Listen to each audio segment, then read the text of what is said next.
Hello friends, welcome to king Chris சமையல். இன்றைக்கி நம்ம ஈஸ்டர் சண்டே. ஸோ ஈஸ்டர் சண்டேயில் நம்ம என்னெல்லாம் சமைச்சோம், என்னெல்லாம் சாப்பிட்டோன்னு சொல்லி பார்க்கலாம். ஃபஸ்ட்டு காலையில் எழுந்திரிச்ச உடனே நம்ம மார்னிங் பிரேக்ஃபாஸ்ட்டு என்ன சாப்பிட்டோம்னா இட்லியும் சிக்கன் குழம்பும் தான் சாப்பிட்டோம். சிக்கன் குழம்பு குக்கரில் நல்லா பண்ணிவிட்டு இட்லி கூட சாப்பிடும்போது ரொம்ப அருமையாக இருக்கும். யாருக்கெல்லாம் இட்லி சிக்கன் குழம்பு காம்பினேஷன் பிடிக்கும்னு சொல்லி கமெண்ட்டில் சொல்லுங்கள். காலையில் ஒரு சூப்பரான பிரேக்ஃபாஸ்ட்டோடு ஸ்டார்ட் பண்ணிவிட்டு பிரியாணி செய்ய ஸ்டார்ட் பண்ணிட்டோம்.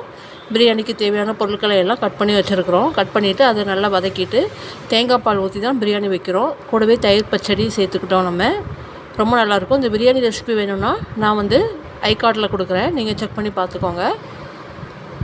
ஈஸ்டர் அப்படின்னாலே சில பேர் 40 நாள் ஃபாஸ்டிங் இருப்பாங்க. அப்படி ஃபாஸ்டிங் இருக்கிறவங்க சண்டே இந்த மாதிரி நான்வெஜ் சாப்பிடும்போது அவங்க ரொம்ப ஹாப்பியாக ஃபீல் பண்ணுவாங்க. சில பேர் நான்வெஜ் 40 நாளுமே சாப்பிடுவாங்க. பட் 40 நாளுமே நான்வெஜ் சாப்பிட்டாலும் சரி சாப்பிட்லனாலும் சரி ஈஸ்டர் அன்னைக்கு சூப்பரான ஒரு நான்வெஜ் விருந்து நம்ம வீட்டில் இருக்கும். நல்லா சூப்பரான பிரியாணி, சில்லி சிக்கன், தயிர் பச்சடி, ஐஸ்கிரீம் எல்லாமே தயாராக இருக்குது.